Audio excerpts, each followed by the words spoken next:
Hi, I'm Jim Fielding, and welcome to Jim Fielding and Friends, a podcast where we explore what it truly means to live and lead with authenticity, kindness, and impact. Each episode brings together leaders who inspire me, people who lead with heart, break barriers, and redefine success. If you're looking for honest, insightful, and thought-provoking conversations, pull up a chair. Let's talk. We can choose who we love. Nobody's letting go. Chosen family. Hi, everyone, all you kind and beautiful human beings, and all of our friends here at Jim Fielding and Friends. I am so excited to be bringing you another episode of this podcast. And this is one I've been working on for a while, been planning for a while.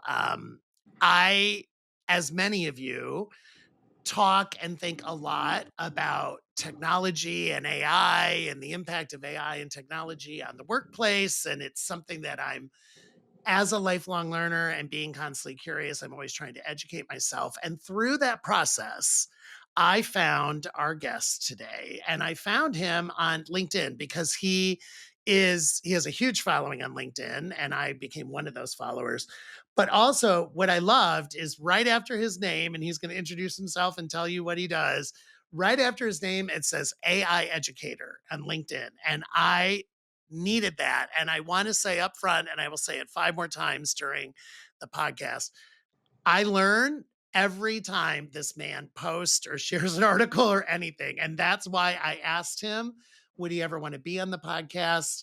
So he is a new friend. He is a new Jim Fielding and friend, but he's also an educator, but he's kind and he's practical and he's human. And I am thrilled to have you. So welcome, welcome, welcome. Please introduce yourself and give us your background. Thank you so much, Jim. Of course. And how could I not love Jim? He's got a pink flamingo up on his bookshelf, and I am from Baltimore. So There you the go. home of the pink flamingo. So how can I not love that? There you go. My extremely long and complicated name is T. Scott Clendaniel, and the obnoxious T at the front of my name is for Timothy. And that is because you gotta love this. And it's like, who is so pretentious as to Scott Clendaniel? And the reason for that is this. My parents decided at 6 months old that Timothy was too long a name for a baby. Oh. So at 6 months old, they decided to start calling me Scott. And I was like, you couldn't have figured this out prior to the whatever. And that was your middle name. That was your middle name. No. So my first name was Timothy. Yeah. And so at 6 months old, they decided Timothy. I was like, Tim doesn't work. You couldn't have figured this out early on. So I was like, okay, so Scott Clendaniel. All right. So true story. Hard to believe, but true. I have a cousin whose name is Brian Scott Clendaniel, completely separately from this. He also worked in technology, and completely separately, Wow. his parents decided to call him by his middle name, which was Scott Clendaniel. Yeah, wow. You just can't make this stuff up. So there is also a very famous artist. I know. I was going to say, when I first Googled you, I got you and the artist. Whose specialty, can't make this up, is painting beer. Yes. So, yeah. It's beer art. He is from Anchorage, Alaska. Noted artist, and not to take anything away from the ability to paint beer. So I was like, okay, all right, so it's going to have to be T. Scott. I'm stuck with this ridiculous long name. So that's the first fascinating fact. So the other thing is the fact that with this ridiculous long name, I'm like, I'm gonna have to go with this obnoxious name. But the other thing to be aware about me, in full transparency, is I am older than dirt. Okay, so I started in the field of artificial intelligence on March the 3rd, 1986. So I have been doing this for a long time. I'm writing that down. March the 3rd, 1986. 1986. Okay. So I knew that I was older than most of my compatriots. And my wife is somewhat younger than I am. Mm-hmm. And one of her friends, delightful person, but who has no filter whatsoever, who found, when she found out my age, she was like, man, you're not just old, you are OLD. I was like, thank you. Thank you very much. Appreciate that. Ooh. Awesome. But I have seen a lot has changed in artificial intelligence over the years. So people get a good deal of fun on picking on me for being in AI for so long. So I'm happy to answer any questions about the development of the field. But I think the fact that you've been working in AI since 1986 is probably educational to most of our listeners who probably think AI was something, I don't know, that was Yeah, invented like just popped 10, up yeah, out of the woodwork. 10 years ago. Like all of a sudden we started talking about it. And tell them where you're working and Yes. what you're working on, because they'll be fascinated by this. So I was in the corporate realm for a very, very, very long time. And I've always known that I wanted to be in education and teaching. And I am a little slow on the learning side about finally making the transition. So about 18 months ago, I finally took the plunge, made the decision to leave the corporate world, Mm-hmm. and went back to school at age 59 to Mm-hmm. go back and get my My master's. hero, my Yes. hero. Went back to graduate school at University of Pennsylvania to get my degree, Master of Science in Education. So Mm-hmm. did that while working full time at Gartner as a consultant. Not recommended. I do not suggest that anybody go to school full time and be a consultant full time. But I did that, got my master's this summer, finished off my master's. Finally left corporate world altogether and am forming my own company, which is going to be Nautilus AI, which is based on training and Mm. teaching, and helping all those folks who are totally convinced that AI is impossible to learn. Because the secret is AI isn't that hard. And the way you know that AI isn't that hard is that I'm coming up on my 40th anniversary. So if it was all that hard, I couldn't be doing this. So it's safe.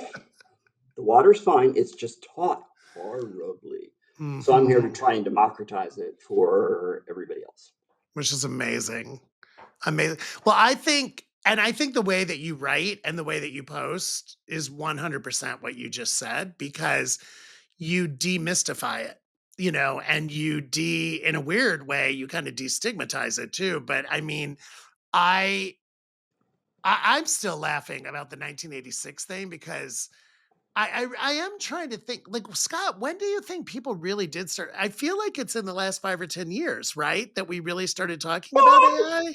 Yeah. So a couple things, because I had to make myself feel better about this. Yeah. And I wanted to come up with some fun facts for presentation many years ago about Yeah. 1986, because I was like, what cool happened in 1986? Yeah. What And I did? came to find out that my career started right in between the Challenger Challenger explosion and explosion. Chernobyl.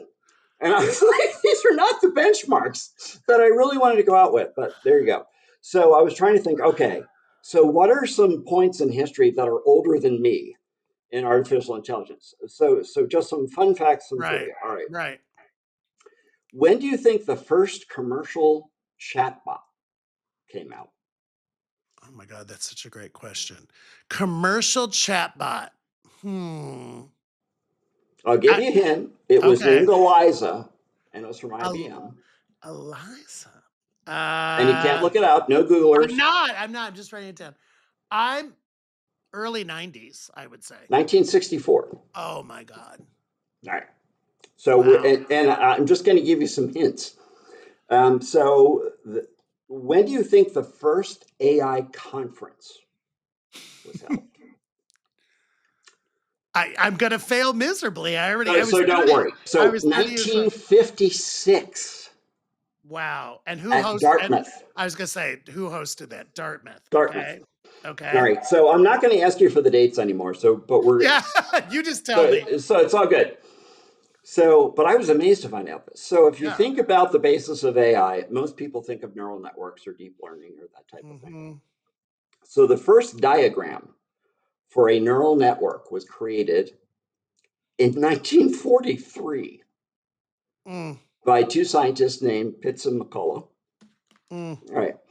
So the first computer program was written by a woman, mm. not a man, Ada Lovelace, who was actually the niece of Lord Byron, the infamous Lord Byron, Wow. in the 1830s, I believe it was. Right. Wow. The most common algorithm that is still used in artificial intelligence, which encompasses machine learning, is based on regression. Mm, So it's actually logistic regression, which is based on mm. linear regression, 1807. Right. So, and if you think about the basis for neural networks, actually goes all the way back to calculus. And calculus was discovered by two scientists, one of whom was Isaac Newton. Yeah. So, and Isaac Newton is definitely older than me. It might be Yeah, I was gonna close, say. but I All still right. have the edge on I don't Isaac. I don't even have to Google that. Yes, I know that Isaac is older than So I you. was like, okay, so whew, all right, there's somebody older than me in this field. So part of what I wanted to get across is the reason why everybody gets all revved up is they think about generative AI. Now, Mhm. generative AI got all hot and bothered because on November 30th of 2022 was when ChatGPT 3.5 kicked off. Mm, And it became the most popular online service in all of history, the fastest to 1 million users ever. wow. Faster than Facebook, faster than Instagram, faster than all this. The only thing that actually, there was a service that beat it whose name is going to completely defeat me because I need to do it and I'm podcast and I'm 60 years old. But up until that point, it was the fastest online service ever to get to 1 million users. Wow. So that's why people think of AI. But what people don't get is Gen AI is like the Kardashians of artificial intelligence. It gets all the focus, but maybe not fully well deserved, Mhm, So mhm. that's where all the attention goes to. Because it's all the flash. It's all the flash, but also Mhm, almost none of the profitability. So mhm. when I was at Gartner, I took 307, I actually wrote down the number before I left, calls from C-level executives before I left. The number of those calls for organizations that were actually profitable from generative AI, maybe 5 if I'm being Mhm, generous. mm, All the money actually comes from machine learning. If you're looking for profits, that's where to go. mhm. And you can actually, if you go into Microsoft Excel right now, Python, which is the basis of all machine learning, is embedded there natively now. Mhm. So any of the major algorithms that you want to run, you can run in Excel. Or if you don't like Excel and you want to go completely free, in Google Sheets Wow. for free, cost zero. Wow. And Wow. machine learning was actually my bailiwick. That's what I did for most of my career. Very easy to hit ROI of up to 1,200%. I mean, like validated ROI. So if you're looking at things like fraud detection, if you're looking at optimizing response rate, if you're looking at all sorts of use cases, Yeah. insane ROI. Nobody wants to do that. Why? Because there's like no sex appeal to it. It's like, wow, Mhm. that really looks like work. Like, but that's where the money is. Yeah. And it's Yeah. really easy to do. And there's documentation all over the place. No, I want to do dancing penguins. I want to do generative AI. Well, okay, but everyone's losing their shirts. Mhm. So we can talk about that more, but that's what worries me. Yeah, I mean, no, I think that's fascinating. We definitely need to go back to that is, well, I mean, let's stay in that vein because I think that's interesting. Right? So in the generative AI where there's not profitability right now.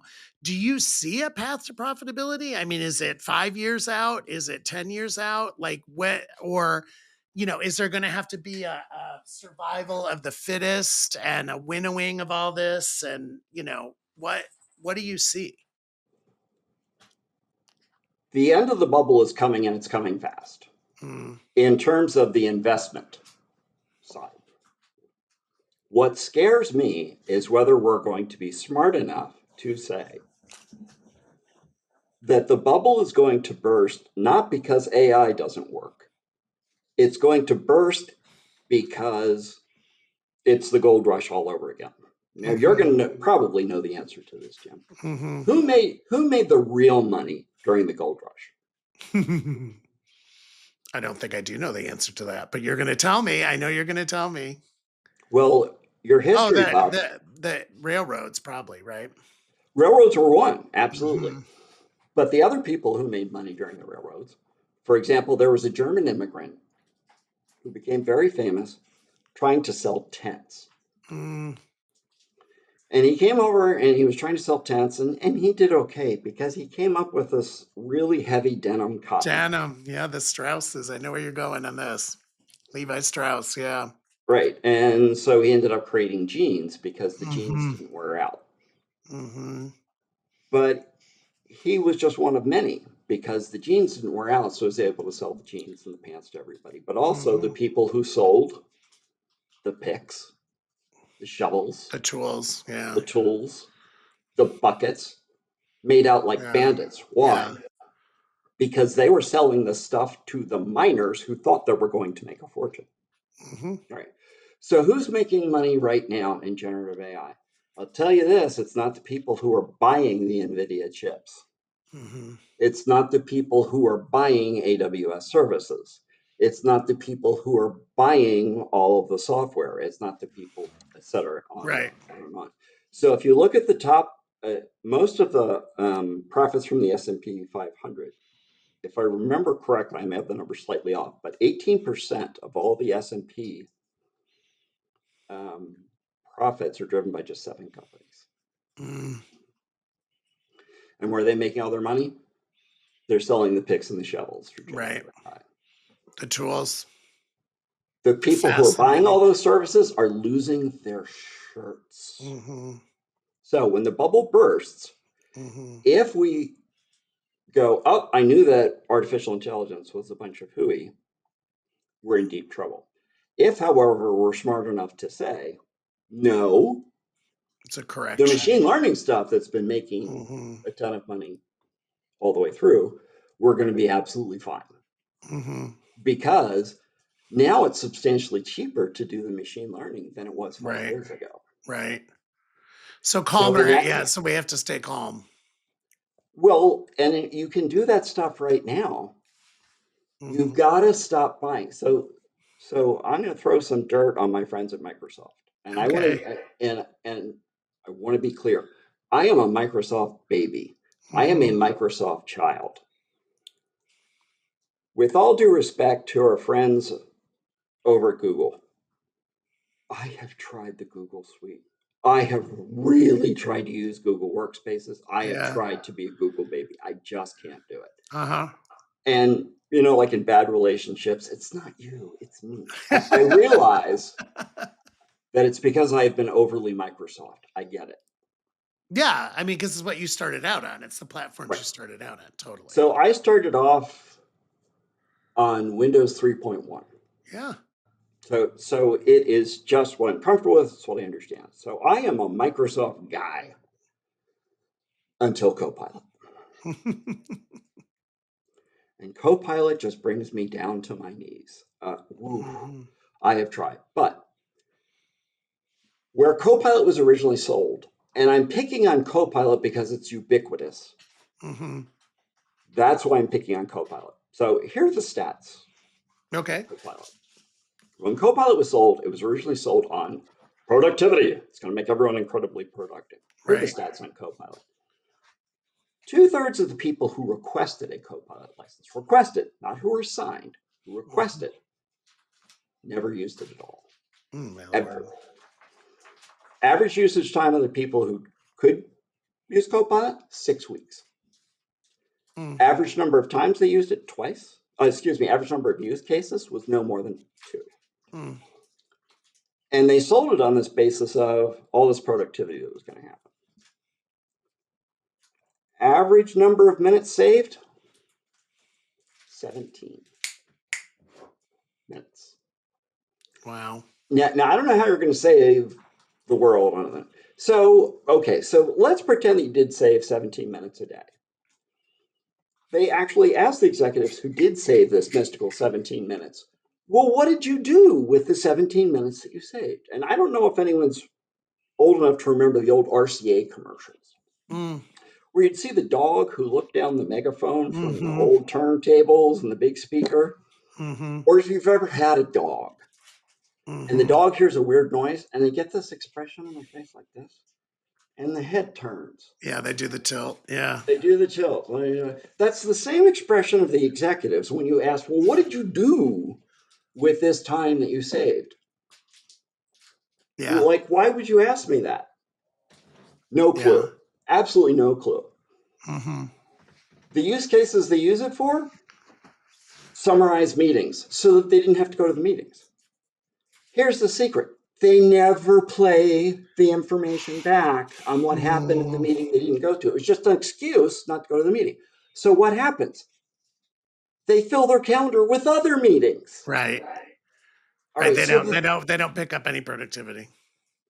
there is no productivity gain. All right, Yeah. now it's not that the problem is something horribly wrong Mm-hmm. with Copilot. It's that no one knows how to use this. Mm-hmm. There's something magic about the number of 6 months.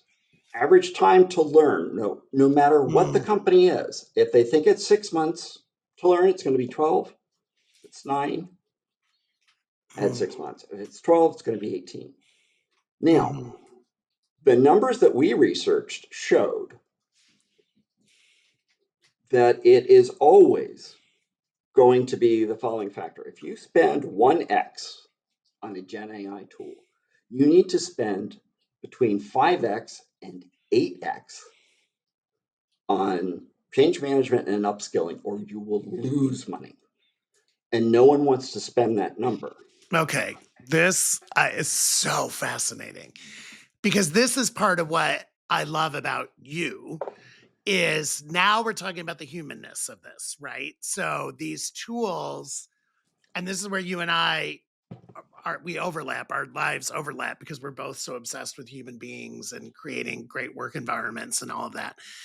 But that quote, I just want to make sure I have it right. So one time spend on the technology itself, on the tool itself, but 5 to 8 times factor of that in change management and training to make sure that people actually understand the tool to get the productivity out of the tool. And I actually slightly misspoke. My fault. Okay. You repeated me exactly Okay. correctly. All right. I misspoke. It's Okay. 3x to 8x. 3x, 8x. Okay, fine. My bad. But by the way, as a former C-suite dweller who met with a lot of these companies with all these famous tools, no one ever told us that. No one ever said, first off, I mean, no one ever came in and said, you need a change management plan, you need a training plan, and by the way, you need an investment. It was the investment was all in the tool itself, and then then they would always say we would put, and because I worked at these big companies, Scott, like you did, we'll put a SWAT team in, we'll put in a team of people. We're going to find the super users. Remember that? Like we're going to find the super users and they're going to become train the trainers.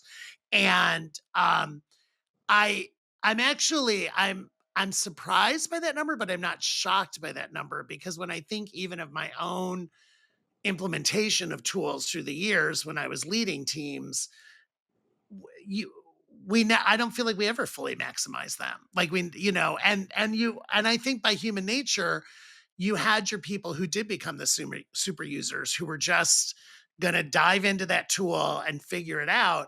But I don't think that I could point to these ROI productivity gains. Um, because to be honest, and I'll own it, I never built the budget for change management and training Right. and development. I didn't because I built the budget to buy the tool itself and just I guess I thought by osmosis everybody would just figure it out, right? And Right. And that's such a miss. That's a huge fact that I'm so glad you brought up, because that to me is why I keep saying, you know, so many of the headlines lately, Scott, are it's going to eliminate all these jobs, or it's going to replace human beings. It's going, it meaning AI, right? They never specifically say what tool or what company or whatever. It's just AI in general is going to replace humans. And you and I have talked about this. What's your response when somebody says that? Like when somebody says AI, the world's going to be taken over by these AI bots, robots, and there's going to be no human beings in certain industries or certain functions anymore. Like, how do you respond to that? Because I bet you get asked that. I do. Yeah. So many thoughts are coming into Yeah. my Yeah. head. Yeah. Yeah. Same Yeah. Yeah. time. Yeah. AI will definitely be used as the excuse to fire a whole bunch of people. Mm-hmm. Contention granted. So that is absolutely true, and we're already seeing it. There's a big difference between AI being the cause and AI being the excuse. So we need to put that in two different categories. Right. Organizations are insanely inefficient. Mm-hmm. We also, I don't know how many of us, you'll remember this, Jim, but remember the RPA craze of 15 years Yes. ago? Yes. Robotic process automation. Yes, for sure. This is one of the ones that, if it weren't so sad, it would be hysterical. So, for those who don't remember, RPA was robotic process automation. And this was the process of we're going to go in and we're going to automate stuff. This was also the robotics craze of the 1980s, where the big push back then was the Japanese are going to take over everything. There's going to be zero manufacturing in the United States. Mm-hmm. And everyone was going to be working for the Japanese, not the Chinese, Mm-hmm. the Japanese. For sure. And so a lot of US auto manufacturers bought robots left, right, and center. And all the robots started off by painting. Yes. We're going to do all the painting. And we found Yes. out that the robots ended up painting the other robots and not the cars. And there's video footage online of this. Go to YouTube about robots painting robots, and you'll see a lot of this. And then robotic process automation came out, and that was going to solve everything. And in those cases, this is what I discovered when I was a consultant. It was that you had several instances. Number one, you automated processes that shouldn't have existed in the first place. Mm-hmm. So you spent an enormous amount of time and resources, and you found out that, wait a minute, why are we automating this process? Why do we have this process? Mm-hmm. And why did this happen? Was because we didn't spend the money in the change management. Are we noticing a recurring theme here? Recurring theme. Yes. Number two, we found out that the process maybe should have existed, but it was designed really horribly. So we automated the process, sped it up so we could make terrible decisions a lot faster. So this was about it. So recurring theme. Why did that happen? Because we didn't do the change. Mm-hmm. So it's the same type of thing. And what they found in Mm-hmm. all kinds of these studies was that no one ever got fired. There was Mm-hmm. no actual savings. They just put somebody in a different role. Right. So we went through this 15 years ago. Change management is a group of folks who have incredibly hard jobs and everyone hates. Mm-hmm. Very undervalued. Very undervalued, and those people get abused because they get thrown into situations and no one wants to work with the change management people. Mm-hmm. And the following point that I'm about to make is not about politics. I would Mm-hmm. like to repeat, this is not about politics. But if you look at the way that Doge was carried out, there was no change management whatsoever At all. at all. So we can argue that the federal government is bloated Mm-hmm. or it's not bloated or whatever else. But the way to solve complexity is not to go through and fire a building full of people without reviewing Mhm. what happened there. Mhm. And what ended up happening? We rehired most of those people. Mhm. IBM fired 30,000 30,000 people, and we're going to Mhm. replace all of them with AI. This was 18 months ago. They hired them all back. Mhm. This is also a recurring theme with AI. We're going to get rid of all these people and then we hire them all back because. Mhm. So there are two different issues going on. There's a lot of bloated management, there's a lot of bloated processes. We use AI as the excuse to get rid of them. Mhm. Similar issue. Why are there all these return to office mandates? Yes. Yes. Why? Scott, I'm going to pause you there 1 second because you were talking about a dog. I have a dog that is doing something crazy. So I'm going to Attend to pause. the dog. I'm going to pause. I'll be right back. Okay, we're back. So the return to office Yes. push. Why did we have the everyone can work from home from COVID and then suddenly the big return to office push? Yes. This was crazy. But what was the real reason behind it? Because we proved we can work without having people in the office. Mhm. Well, it was a great excuse to be able to fire a whole bunch of people It without having to was. pay unemployment insurance. It was. And you know what? I think this is so interesting because this is again where our worlds cross because in my advising and coaching business, I've been working with people on return to office quote policies and processes, and it's the exact same thing, Scott, you're talking about on this implementation of these tools. Again, no change management. It's literally so many of these companies, it's been a light switch, right? It's like we're 5 days a week from home and we're fine. And now we're expecting you to be back 5 days a week in the office. And sometimes they gave them 60 days notice. Sometimes they gave them 90 days notice. But what was so fascinating to me, and everybody started talking about generational differences, you know that, Scott, right? But there was a couple examples. Um, one that really stuck out to me when I was doing my research was one of the online dating apps, Grinder, which was based in West Hollywood, Los Angeles. New CEO, new ownership, mandatory return to work or you're going to lose your job, right? 50% of their population took the I will just take the package and or lose my job. I'm not coming back into the office. Uh, in many cases, people have been hired during COVID that lived in Texas and Kansas and Missouri because remember, we were all touting as executives, my talent pool is bigger now. I can hire from anywhere because we're all working virtually. So all of a sudden you hired somebody, they've been working for you for 2 years, 28 months in Kansas or in Seattle, Washington, and then you expect them to be in the office in LA in 60 days, right? And of course, people are saying, no, I'm not going to do it that way. But it's the exact same thing that you're talking about in the tool implementation. It's the lack of change management, it's the lack of the human aspects of it. Listen, a CEO leadership, if you want your people in the office, that can be your call. But you have to think about the ramifications and you have to think about the process and you have to think about the change management of it all. And maybe you don't start out at 5 days a week. Maybe you start out at 2 days a week or 3 days a week or make it job specific. That's the other thing I was always talking about. But I'm arguing an additional and much more insidious point. Okay. And that is the fact is they never cared about the culture in the first place. Mm-mm. It was For never about sure. return to office. They were doing this as a cost cutting measure. They For were doing sure. this as a way To to have wean it. out, to wean. Hmm.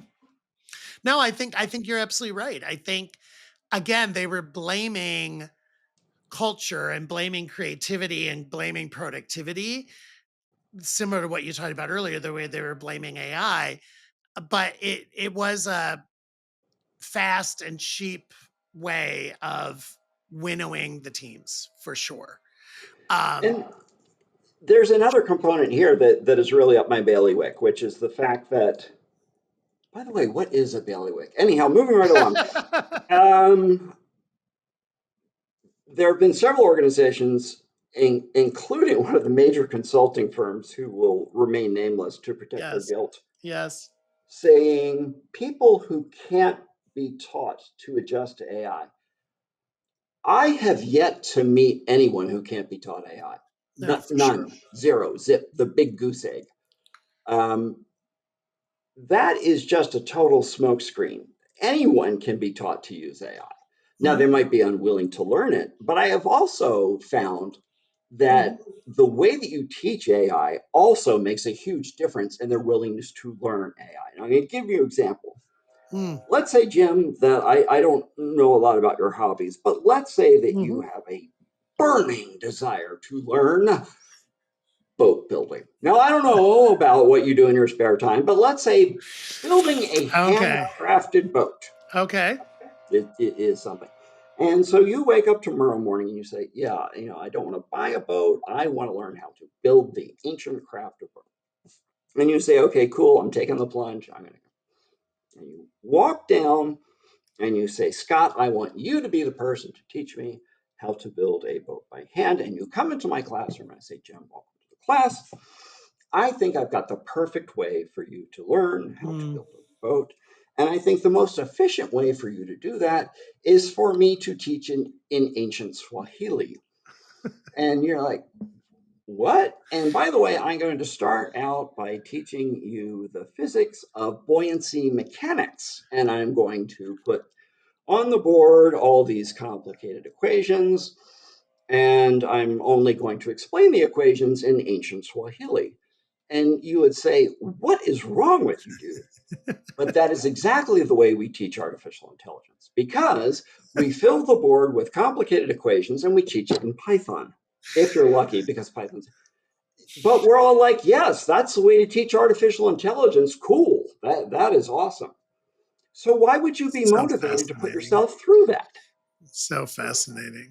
I love that. That is such a great story. I mean, yeah, I mean, and again, I mean, I think for many of the people that I spend time with in coaching and advising, there's it's like a fear factor, right? There's like this fear factor of this big evil AI topic, is and I've got to understand it and I've got to leverage it and my competitors are doing it so I have to do it, right? I mean, I think there's like a almost a like a FOMO, right? I've got to be an early adopter. I've got to be on the early edge of this because if not, Missing out. yeah, because if not, everybody's going to pass me, right? Like I'm gonna miss out, and I think that is such a myth. And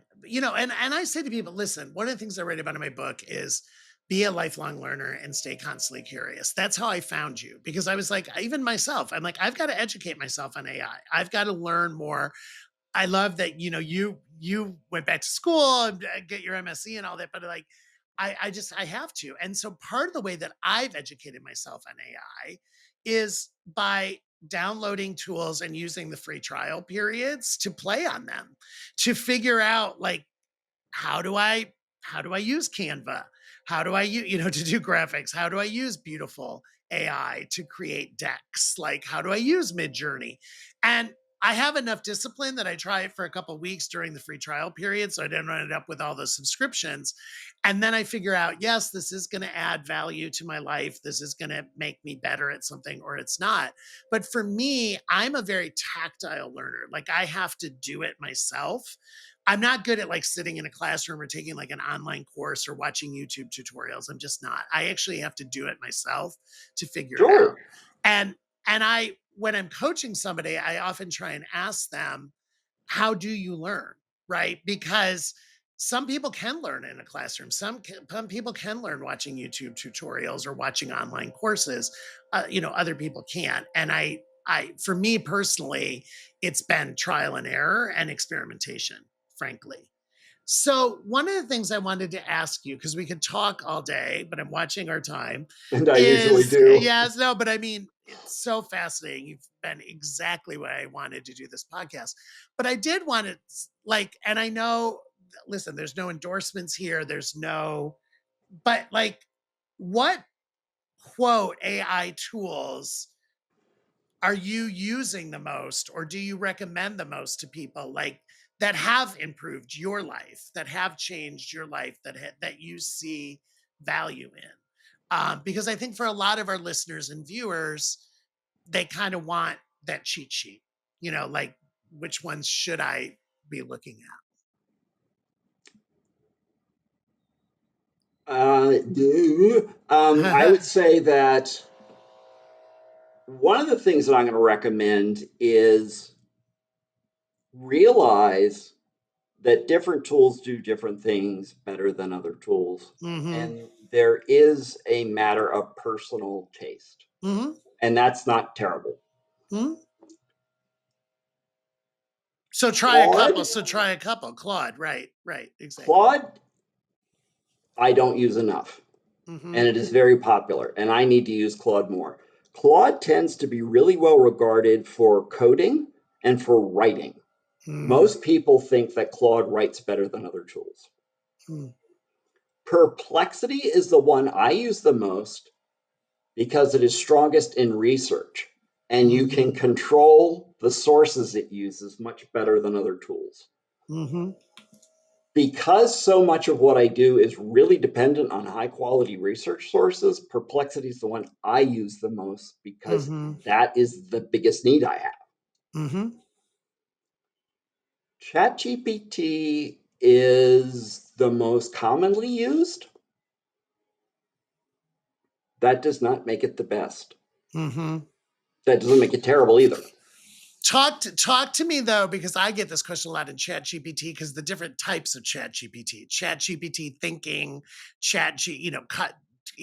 people ask me, do I need to make a custom Chat GPT? Do I need to train it and, have my own GPT? Like, let's talk about that for a moment, because like when you go on to Chat GPT, there's like thinking, there's like instant, I'm not getting all the names right, but you know what I mean? There's like drop downs. Stop. Mm-hmm. You're going to get it. Most of us are going to get into paralysis by analysis. Mm-hmm. Think about what do you need it to do Mm-hmm. and how much time are you going to spend on it. If you are a farmer attending to your crops, a Ferrari is not going to help you. Mm-hmm. A Ferrari in a deep, muddy field is a disadvantage. You need a tractor. Mm-hmm. If you're just going back and forth to the 7-Eleven 3 blocks down the road, a beat up Chevy Duster is probably going to serve your needs pretty Yeah, well. right. So start with that. So that's what I would say first. Start with free. Do not pay until you need to pay. Mm-hmm. So that's one of the first things I would recommend. That's Only great. buy when you need to buy. Mm-hmm. Stick with the cheapy things first. Do not fool with all the knobs until you need them. Mm-hmm. You are going to waste a lot of time and effort. Mm-hmm. For images,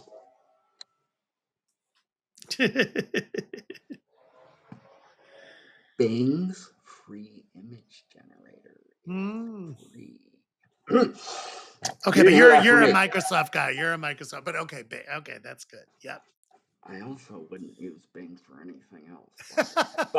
If you're just learning, start with something free. Yeah. So you're going to get overwhelmed. Most of those products are going to be gone in 5 years. Mm-hmm. So I wouldn't get. Mm-hmm. Also, don't get married to any of these. Also, you can get a lot of stuff free. If you go to huggingface.com, they Mm-hmm. also have free individual tools you can download on your own laptop, and then no one has access to your data. Interesting. So those are considerations.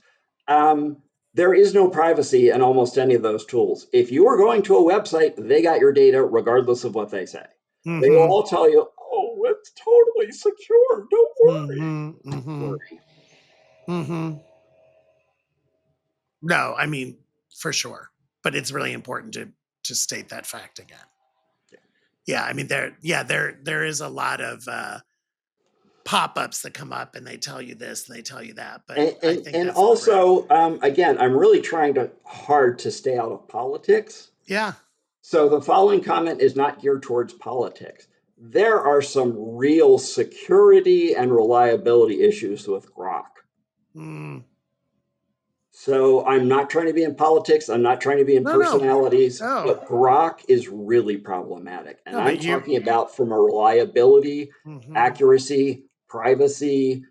Hmm. Ooh, it has gotten horrible But reviews. you, yeah, no, you're being an educator. You're an AI expert. You're doing exactly what I asked you to do. So helpful. I mean, yeah, I mean, when I look at like my weeks now or like how I'm doing things, and I think how I worked 3 years ago, how I worked 5 years ago, how I worked 10 years ago versus how I work now, it is very different. It's still me. It's still this brain that's accumulated 40 years of industry knowledge and experiences and everything else, like on my own computer up here, but I am definitely accessing different tools and even minor things. And I tell executives this all the time, Scott, even minor things like the calendar tools, right?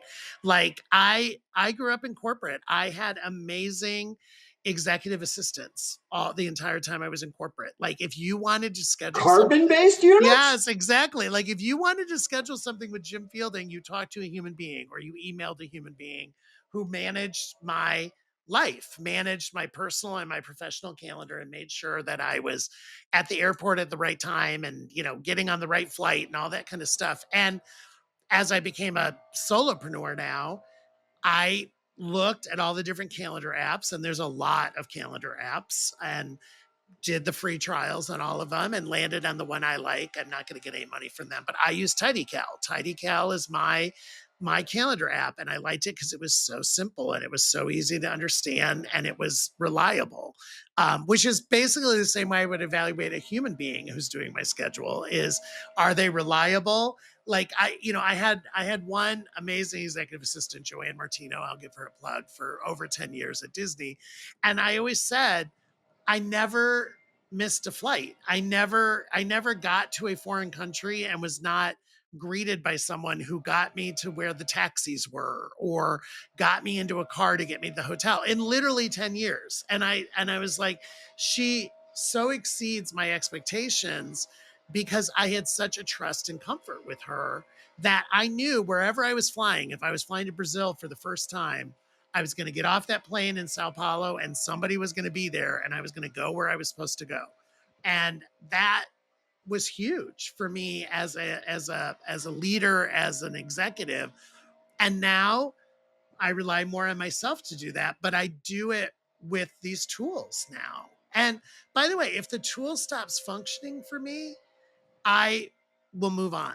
Right. Yeah. I'm going through it right now. I'm not going to get it in trouble, but I'm going through it right now with a project management tool that I've been very high on. And all of a sudden, something in the last 5 or 6 days has changed on this project management tool. And I have lost visibility to things. I've lost visibility and I'm not getting the data back in the same way that I'm used to. And I've Yes. been Yes. contacting So I frustrating. no, and I've been contacting customer service, right? Which is basically a chat bot. And then I keep saying, please get me to a representative. And I literally, again, I'm not going to name the platform, but you can kind of guess who it is, Scott. But I literally, the last email, I think I'm up to like 22 emails on this topic. And I literally, one of the emails said, wouldn't this be easier if we got on a phone and I could show you, like, I'll share my screen with you. Like, I'll show you what's happening because it's not here. Like, and I literally was typing, I'm not stupid. Something changed, right? And Yes. literally the answer Yes. that came back from a human being, I could tell it was a human being, saying we're not allowed to call. We're not allowed to talk on the phone. We have to handle it through here, but I will escalate you to the next level. Yeah.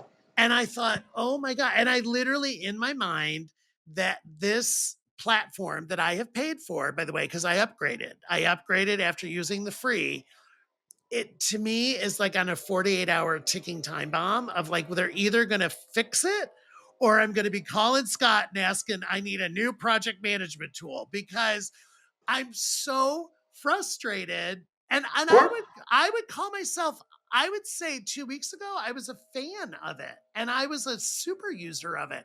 And something happened. And by the way, if it was human error on my part and I hit a button or deleted a database or did something, tell me, right? Like Right. tell me. But the worst part is they can't tell me and they don't tell me. And that is where I get super frustrated Sure. for our industry, because I will soon not be a paying customer on that platform if they do not Yep. solve this for me.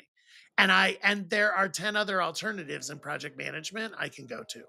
Sure. So, I mean, all right, well, we're coming to the end. I could literally talk to you for hours. Thank you so much for your time, but I wanted to give you 1 or 2 minutes, like, your piece of wisdom. You've dropped so many pearls of wisdom already, but in summary, 1 or 2 pieces of, for our listeners, we talked about executives, managers of human beings, leaders of human beings. Like, what is your 1 or 2, like, things you wish people knew about AI, or that they need to go learn about? I think maybe that's a better way to think about it.